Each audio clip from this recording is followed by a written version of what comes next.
जब से इजराइल और हमास के बीच में वॉर शुरू हुआ है 7 अक्टूबर 2023 के बाद में, आपने हमास की कई वीडियो में इस बंदे को देखा होगा। इस बंदे का नाम है अबू उबैदा। इजराइल ने रेस्पॉन्सिबिलिटी ली है और क्लेम करा है कि उसने गजा सिटी के अंदर अबू उबैदा को असैसिनेट कर दिया है। दूसरी खबर सामने आ रही है कि यमन की सना जो राजधानी है वहां पर हुतियों की बहुत बड़ी मीटिंग चल रही थी और इस मीटिंग में जो हुतीस के प्राइम मिनिस्टर है वो भी इसमें इंक्लूड थे। ताज़ा इजरायली एयर स्ट्राइक में इन सबको असैसिनेट कर दिया गया और जब इनका असैसिनेशन हुआ इसके तुरंत बाद इजराइल की कैबिनेट ने 2 जगहों पर इजराइल के अंदर ही बहुत बड़ी सीक्रेट जगहों पर मीटिंग बुलाई है। तीसरी खबर फ्लोटिलिया की तरफ से आ रही है कि फ्लोटिलिया जो एक ऑर्गेनाइजेशन उसने 5वीं बार एक 5वें जहाज को दोबारा से गजा सिटी के लिए रवाना किया है ताकि गजा की नाकेबंदी को तोड़ा जा सके, इजराइल की नाकेबंदी को तोड़ा जा सके और वहां पर लोगों को मैसेज दे सकें, पूरे आलम को मैसेज दें, हर एक कंट्री को मैसेज दे सकें कि जैसे हमने गजा सिटी के अंदर गजा के अंदर इमदाद पहुंचाई वैसे भी आप इमदाद पहुंचा सकते हैं।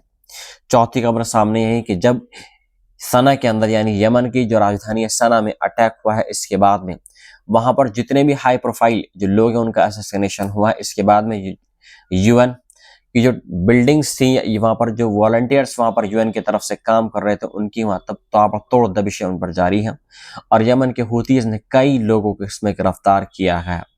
तफसील से जानेंगे सारी रिपोर्ट्स डिटेल के साथ में क्या है। चलिए पहली खबर की शुरुआत करते हैं। पहली खबर सामने आई है, Israeli defence minister Israel Katz claimed that Hamas military spokesman Abu Ubaida was assassinated in Gaza. जैसा मैंने आपको बताया, हेडलाइंस में ही मैंने आपको बता दिया था कि इजराइल के डिफेंस मिनिस्टर इजराइल काइट्स ने जिम्मेदारी ले ली है और क्लेम करा है कि उसने अबू उबैदा को असैसिनेट कर दिया है गजा के अंदर। Kurds said the killing was carried out in a joint operation by the Israeli army and Shin Bet domestic security agency. मतलब एक इजराइल के अंदर एक डोमेस्टिक सिक्योरिटी एजेंसी है, उसके साथ में मिलकर आईडीएफ ने ये जॉइंट ऑपरेशन चलाया था और इस ऑपरेशन में इजराइल के काइट्स जो डिफेंस मिनिस्टर है उसने जिम्मेदारी ले ली कि उसने हमास के जो स्पोक्स पर्सन है जिनको हम हमास की वीडियोस में देखते थे कपड़ा लपेटे हुए फिलिस्तीन के सिंबल के अकॉर्डिंग, उसको असैसिनेट कर दिया है। Prime minister Benjamin Netanyahu also confirmed Abu Ubaida was the target. अब नेतन्याहू ने भी इस चीज को कंफर्म कर दिया है कि अबू उबैदा ही टारगेट पे था और इस इजरायली एयर स्ट्राइक में उसको भी असैसिनेट कर दिया गया है।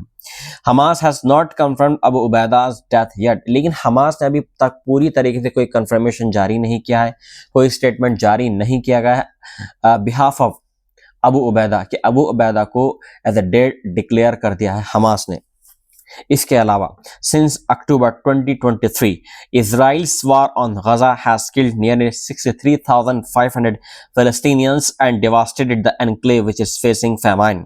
मतलब 7 अक्टूबर 2023 के बाद से अभी तक जो आज का जो आंकड़ा सामने है, जो गिनती सामने आई जिसमें लोग हलाक हुए हैं गजा के अंदर, 63,500 के आसपास इसमें फिलिस्तीनी आज शहीद हो गए हैं, जो गिनती अब दिन ब दिन और ज़्यादा बढ़ रही है। और फेमाइन जो एक महामारी है, भूख की जो महामारी है, जो स्टार्वेशन है लोगों के अंदर, वो और दिन ब दिन बहुत ज़्यादा तरीके से बढ़ रहा है।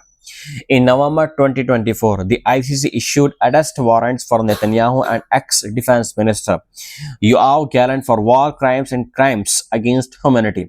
ICC ने 2 वारंट जारी किए थे इसराइल के 2 लोगों के खिलाफ, और 2 लोग वो कौन थे? एक नेतन्याहू और दूसरा x defence minister Yoav Gallant के खिलाफ आईसीसी ने गिरफ्तारी वारंट जारी किया था। लेकिन अभी तक जितनी भी जो आईसीसी के अगेंस्ट जो कंट्रीज काम कर रही हैं, जो उसके कोलैबोरेशन में काम कर रही हैं, उन्होंने अभी तक कोई भी एक्शन इसमें नहीं लिया है और ना ही अभी तक नेतन्याहू इसमें पकड़ा गया है और ना ही एक्स डिफेंस मिनिस्टर को पकड़ा गया है। दूसरी खबर सामने आई है कि Israeli moved to government buildings on meetings on Monday to secret and fortified location after Israeli strikes killed senior Houthi ministers in Yemen। मतलब अभी जैसे मैंने सेकंड हेडलाइंस के अकॉर्डिंग मैंने आपको बताया था कि सना में जो हाई प्रोफाइल जो ऑफिशियल्स थे हुतीस को उनको टारगेट किया गया और जितने भी बड़े ऑफिशियल्स थे उनको मतलब ये कि असैसिनेट कर दिया गया। इसके बाद में इजराइल की जो गवर्नमेंट है उसने 2 हाई प्रोफाइल मीटिंग्स उसने बुलाई हैं और जो मीटिंग यहाँ पर हुई है वो संडे के दिन यानी इतवार के दिन वो एक सीक्रेट जगहों पर हुई है, ना ही उसके बारे में किसी मीडिया के कुछ बताया गया है, ना ही सोशल मीडिया पर, ना ही एक्स पर इस चीज़ का ट्वीट किया गया है कि मतलब जो इसराइल की जो कैबिनेट है उसने ये है कि 2 जगहों पर सीक्रेट मीटिंग की है।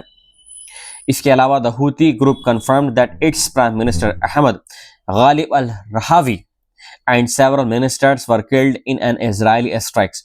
और अब हूतीज ने भी कंफर्म कर दिया है कि जो हूतीज के जो प्राइम मिनिस्टर है अहमद गालिब अल रहावी वो इजरायली एयर स्ट्राइक में मारे गए हैं। और ये मीटिंग कहां पर हुई है पूरी तस्दीक सामने नहीं आई है। 1 government meeting, 1 security meeting, cabinet meeting, ministers were informed shortly before the convent.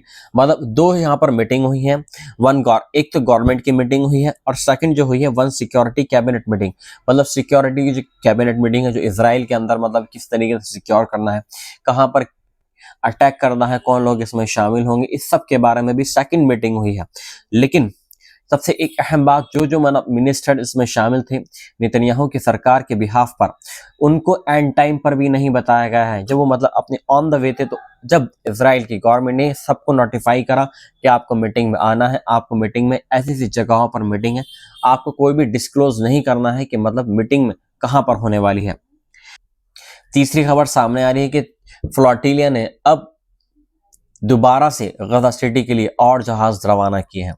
A flotilla of 20 boats carrying 300 plus activists, politicians, artists, doctors, and journalists from 44 countries set sail from Barcelona, Spain towards Gaza. मतलब फ्लोटिलिया ने 20 और जहाज़ों को रवाना किया है इस बार। पहले एकक होता था, लेकिन अब इसके बाद में जो और वॉलंटियर्स थे, पॉलिटिशियंस थे, आर्टिस्ट थे, उनको इकट्ठा किया गया और 20 बोटों को तैयार किया गया। और इन 20 बोटों पर सबको मतलब यह कि बोर्डेड किया गया और सबको कहा गया है कि आप सब लोगों को गजा की नाकेबंदी को तोड़ना है, आपको इजराइल की नाकेबंदी को तोड़ना है जो इजराइल ने कि आईडीएफ ने गजा पर जो एक जुल्म और कहर ढाया हुआ है। इसमें 300 पॉलिटिकल एक्टिविस्ट, आर्टिस्ट और डॉक्टर इसमें शामिल थे और इसके अलावा कुछ इसमें जर्नलिस्ट भी बताए जा रहे हैं। और ये 44 कंट्री से बिलोंग करते हैं ये लोग। जी हाँ, और ये जो जहां से मतलब ये कि शुरुआत होगी इन जहाज़ों की, जैसे बार्सिलोना है, स्पेन है और यूरोप की कई मुख्तलिफ और जगह हैं जहां से फ्लोटिलिया अपने इन जहाज़ों को रवाना करेगा गजा सिटी के लिए। मिशन क्या है फ्लोटिलिया का? To break Israel's blockade of Gaza and establish humanitarian corridor. मतलब जो इजराइल की जो ब्लैकेड उसने कर रखा है, जो बिल्कुल ब्लॉक कर रखा है गजा सिटी को, उसको तोड़ना है, उसकी नाकेबंदी को तोड़ना है और वहां पर एक ह्यूमैनिटेरियन कॉरिडोर को एक इस्टेब्लिश करना है, एक रोड वहां पर बनानी है ताकि आसानी से गजा के लोगों को राहत का खाना मिल सके। जो वहां पर भूख और प्यास से लोग वहां पर दिन ब दिन और ज्यादा मर रहे हैं, वो चीज वहां पर खत्म हो सके। नोटेबल पार्टिसिपेंट, किन किन लोगों ने इसमें पार्टिसिपेट करा है? तो पहला यहाँ पर आ रहा है क्लाइमेट एक्टिविस्ट है, आयरिश एक्टर है, स्पेनिश एक्टर है और इसके अलावा आदा चुलाओ फॉर्मर बार्सिलोना मेयर भी है। मतलब बार्सिलोना के जो एक्स मेयर है वो भी इसमें शामिल है इस फ्लोटिलिया के मतलब कैंपेन में। चौथी खबर सामने आ रही है कि on Sunday Iran backed Houthis raided UN offices of the World Food Programme and UNICEF UNICEF in Sanaa. मतलब सना के अंदर यूनिसेफ के जो वर्ल्ड फूड प्रोग्राम है, जो उनके ऑफिस हैं, यूएन के ऑफिस हैं और यूनिसेफ के ऑफिस हैं सना के अंदर, वहां पर ताबड़तोड़ दबिशें जारी हैं हुतीज की तरफ से और several UN staffers were detained, contacts with others were lost. और इसके अलावा यूएन के कुछ स्टाफ है उनको भी अरेस्ट कर लिया गया हुतीज के जरिए से और जिनका अभी तक कोई मतलब ये है कि कोई उनको मतलब ये कि इंफॉर्मेशन नहीं है उस स्टाफ को कि उन लोगों को कहाँ पर ले जाया गया है। WFP arbitrary detention of humanitarian staff in unacceptable. मतलब यूएन की तरफ से रिस्पांस आया कि जो भी मतलब एक यूएन के स्टाफ को गिरफ्तार किया गया, अरेस्ट किया गया, ये मतलब यूएन की और मतलब सॉवरेनिटी के खिलाफ है। Part of long running Houthi crackdown on UN and aid groups in rebel held Yemen. Houthis ने अपने जरिए से यहाँ पर पूरी तरीके से क्रैकडाउन करना शुरू कर दिया है कि कौन कौन लोग इस पर इन्वॉल्व थे। जिस तरीके से इजराइल की खुफिया एजेंसीज मोसाद और इसके अलावा कई खुफिया एजेंसीज यमन के अंदर काम कर रही हैं, तो ईरान की तरह ही हुतीज अब चुन चुन कर उन लोगों को तलाश रहे हैं जिन लोगों ने मतलब इजराइल को पूरी इंफॉर्मेशन दी हुतीज की मीटिंग की। और उसमें जो हुतीज के जो प्राइम मिनिस्टर हैं वो इसमें शहीद हो गए हैं। Comes after Israeli strike Thursday killed Houthis prime minister Ahmed al Rahawi. Ahmed al Rawawi जो इसमें शहीद हो गए, और इसके अलावा 5 मिनिस्टर से फाइनेंस मिनिस्टर गमाल अमर भी थे, electric minister Ali Saif Hassan भी थे, और others powerful deputy interior minister Abdul Majid al Murtada was also killed. और इसके अलावा और भी हुतीस के जो बड़े फाइनेंस मिनिस्टर, इलेक्ट्रिसिटी मिनिस्टर और कई इसमें बड़े मिनिस्टर्स हैं जो इसमें इस एयर स्ट्राइक में असैसिनेट हुए हैं। Defence minister Mohammed Nasir al Atafi survived, interior minister Abdul Karim al Houthi as a key leader was absent from the meeting. मतलब एक मिनिस्टर इसमें एब्सेंट था जो एस्केप कर गया है, दूसरा डिफेंस मिनिस्टर है वो भी इसमें एस्केप कर गए हैं।